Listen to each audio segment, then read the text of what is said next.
Alors aujourd'hui, nous allons aborder l'organisation dans la création de contenu. J'ai remarqué que c'est un sujet pas très pris en considération. Certaines personnes créent du contenu sur Internet de manière aléatoire. Ça fonctionne pour certains, pour d'autres, c'est pas forcément intéressant.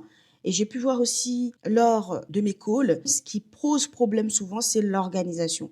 Et je comprends totalement parce qu'il faut savoir que moi, d'ailleurs, je vais revenir à la base. Là, le but, c'est pas de vous dire l'organisation en général dans la création de contenu, mais mon organisation, comment je m'organise, comment je crée du contenu sur YouTube et aussi Instagram. Il faut savoir que j'ai créé déjà la chaîne YouTube, on va dire il y a quelques mois, c'est vraiment tout récent, qui soit vraiment concret, où les gens passent à l'action. D'ailleurs, si vous aimez déjà mon contenu et si vous apprenez quelque chose un minimum sur ma chaîne, n'hésitez pas à vous abonner, ça fait toujours plaisir. Donc, on reprend l'objectif de cette vidéo. Comment moi, en tout cas, j'organise mon contenu sur YouTube. Pourquoi je ne vais pas vous parler d'Instagram? Parce qu'il faut savoir que moi, sur Instagram, déjà, c'est une nouvelle plateforme pour moi.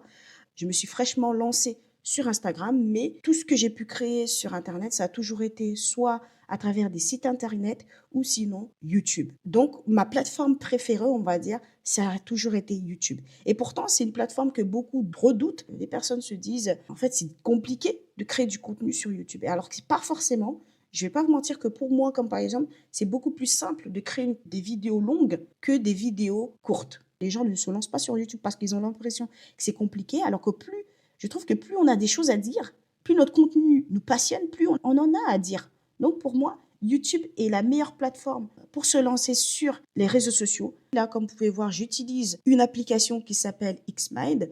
Vous pouvez l'installer en local sur votre PC. En fait, c'est une application qui fait des mind maps. C'est comme ça que j'organise. Certains utilisent Notion. Il faut savoir que moi, j'ai essayé d'utiliser Notion, mais j'ai l'impression que ça paraît simple visuellement Notion, mais j'ai l'impression que c'est plus complexe, qu'il y avait trop de volets. Notion, le problème, c'est qu'on met un volet. Il faut, dans chaque volet, il faut mettre une date. Après, on ouvre un autre volet. Donc, il y a des sous-catégories et ça, pour moi, c'est un enfer. Je préfère voir visuellement tout directement sur une mind map, même si vous n'êtes pas obligé d'aller sur Xmind. Vous avez MindNote, vous avez plusieurs outils de mind map. Vous pouvez même le faire sur Canva. Mais je trouve que comme par exemple sur Canva, c'est pas très intuitif, alors que sur Xmind, c'est beaucoup plus simple. On sait que c'est une application spéciale pour créer en gros des mind maps. Donc vous allez tout simplement ici, je vous montre déjà la plateforme déjà quand vous commencez. Et ensuite, vous cliquez sur Nouvelle carte, vous donnez un nom, vous cliquez ici et ensuite vous avez tout simplement plusieurs mind maps. Ici, on vous donne des modèles. Vous pouvez même faire des tableaux. C'est en fonction de votre manière de travailler. Donc là, comme vous pouvez voir, vous avez aussi plusieurs manières de présenter. Ici, c'est une carte mentale, hein, comme vous pouvez voir. Voilà. Mais il faut savoir que moi, j'ai toujours organisé mon contenu comme ça. Et si vous avez comme par exemple une application pour créer des mind maps, n'hésitez pas à le faire. Moi, je trouve que c'est beaucoup plus simple. On voit directement ce qu'il faut créer, quoi. Là, comme vous pouvez voir, en janvier, j'ai fait ça. En février, j'ai fait ça. En mars, voilà, c'était plusieurs thématiques. Là, comme vous pouvez voir en dessous, il y a une autre catégorie qui est contenu IG. Il faut savoir que j'ai rien fait là-bas. Sur Instagram, je n'ai pas organisé du tout mon contenu. J'ai juste écrit par-ci par-là. Je faisais des choses quand j'avais le temps. Et donc, c'est ça qui crée donc la désorganisation dans la création de contenu. Le nerf de la guerre, c'est l'organisation en fait. La preuve, sur YouTube, j'ai créé plus de contenu parce que j'étais plus organisée. Comme vous pouvez voir, au départ, attendez, je reviens ici. Comme vous pouvez voir ici, c'était le 25 janvier. J'ai créé mon premier contenu le 25 janvier. Mais j'avais pas organisé au départ. J'avais juste écrit, voilà, j'avais dit, je vais faire ça, ça, ça, ça. C'est que réellement, il n'y avait pas d'organisation. Au départ, c'était un mois, ensuite 2 semaines, et après, j'ai basculé à partir d'avril. Je me suis dit, eh non, il faut que je m'organise réellement. Et donc, j'ai commencé à me dire, OK, quand est-ce que je publie sur cette chaîne? Je me suis dit, je vais me donner une date, une journée où je tourne mes vidéos, où j'écris les thématiques, tout ça, tout ça. La première chose que j'ai fait pour déjà reprendre cette chaîne qui est Bloom Saala, je me suis dit, je vais déjà écrire tous mes sujets. Donc là, en gros, ce que j'ai fait, c'est que j'ai organisé tout mon contenu de l'année. Vous allez dire que c'est particulier, mais oui, c'est un an. Là, comme vous pouvez voir ici, il y a 18, 10, 8, 8, 8. Ça veut dire que pendant un an, les vidéos, je sais déjà de quoi je vais parler. Vous notez tous les sujets que vous allez faire, que ça marche, que ça ne marche pas, vous écrivez. Et ensuite, vous réajustez en fonction du moment, tout ce que vous voulez.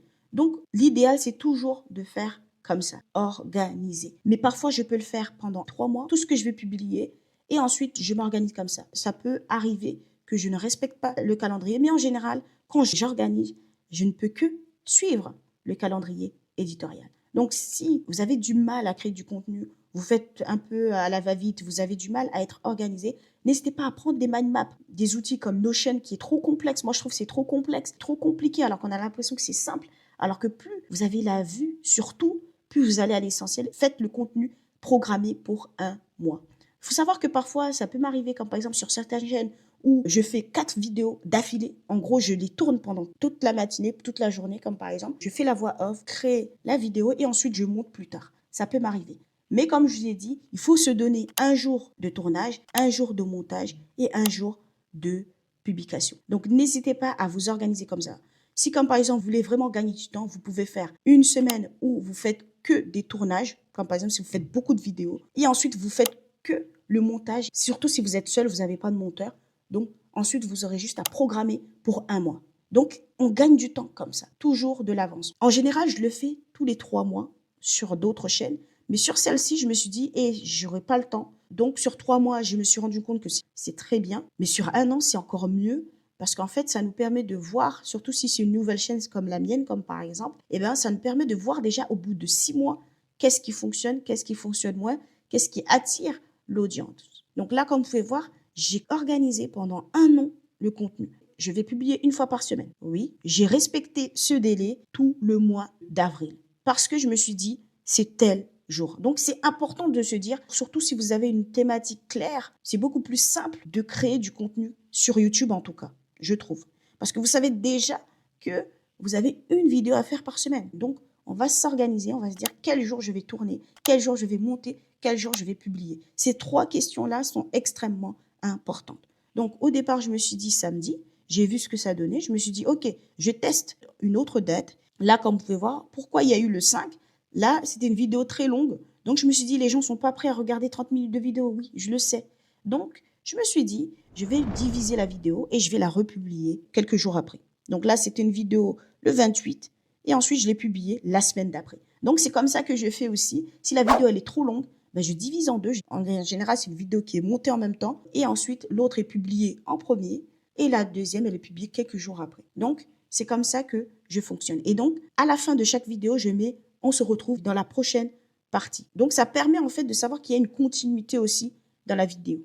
Donc, dès le départ, je sais que la vidéo sera trop longue, donc je vais aussi annoncer ça dans la vidéo. Donc là, comme vous pouvez voir, ça m'a permis donc de créer 2 vidéos. Donc, n'hésitez pas à aller la voir, comment créer des campagnes email sur MailerLite. Si vous n'y connaissez rien, vous allez certainement vous en sortir avec ce tuto, ça c'est sûr. Donc, si vous suivez pas à pas le tuto, vous saurez comment créer, pas des automatisations, des campagnes basiques sur MailerLite. Donc ensuite, quand vous pouvez voir ici, j'ai mis des couleurs, couleur grise, une couleur aussi bleu, rouge, voilà.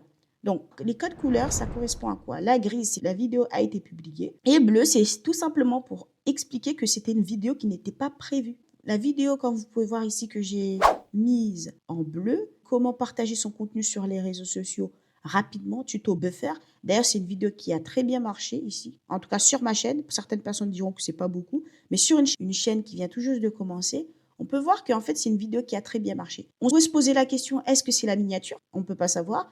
Est-ce que c'est le titre qui a marqué ou est-ce que c'est la thématique en elle-même qui était intéressante? Donc là, on peut se poser 3 questions sur cette vidéo-là. C'est pas question que la miniature, elle était plus intéressante ou le contenu. C'est tout simplement que c'est un sujet mainstream, en fait. Les personnes qui créent du contenu sur Internet peuvent être de tous horizons. Ça peut être un jeune, ça peut être une entreprise, ça peut être un professionnel, ça peut être un freelance. Donc, on va dire que c'est une vidéo qui touche, on va dire, tout le monde. Là, comme vous pouvez voir, même des vidéos comme par exemple Faceless, ça correspond en gros à la création de contenu. Alors qu'ici, ce sont des vidéos un peu plus spécifiques. Là, comme vous pouvez voir, ce sont des vidéos vraiment qui touchent, comme par exemple des personnes qui sont dans le business, des personnes qui veulent créer des pages de vente, qui veulent créer des sites web. Donc, c'est plus spécifique, c'est plus niché. Donc, c'est pour cette raison que je comprends donc que, en fait, ça sera forcément des vidéos plus spécifiques, donc une audience plus nichée. Alors que les vidéos IA, des vidéos où les gens veulent juste savoir comment créer, parfois c'est juste par curiosité, alors que pour d'autres, c'est beaucoup plus spécifique. Comme par exemple, là, comme vous pouvez voir, ce sont des vidéos où je parle de WordPress. WordPress, c'est vraiment un outil qui est considéré comme très complexe. Donc, très peu de personnes peuvent être attirées par WordPress. Donc, ça touche une audience différente. Il faut savoir que donc, je propose des services dans le web design, mais aussi dans le CM, c'est-à-dire dans le community management. Donc, forcément, je dois parler de site internet, je dois parler de création de contenu. Ce que j'ai fait, donc, c'est d'organiser en faisant une playlist, tout simplement. D'ailleurs, n'hésitez pas à vous abonner, ça fait toujours plaisir. Là, comme vous pouvez voir, j'ai donc organisé en fonction de la thématique et ça permet donc de diviser les personnes qui souhaiteraient avoir plus d'informations sur les sites web iront ici et d'autres ici.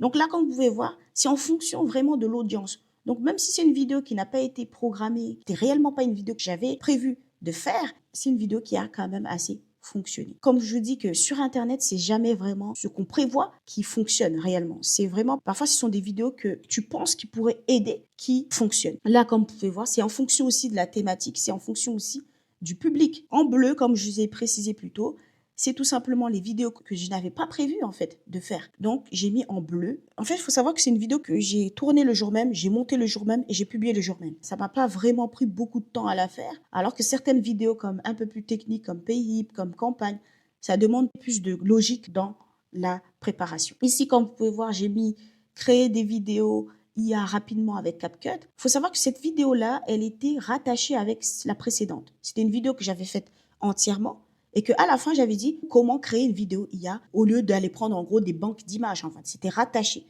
Donc, ce que j'ai fait, c'est que je me suis dit, mais ça peut être une vidéo à part.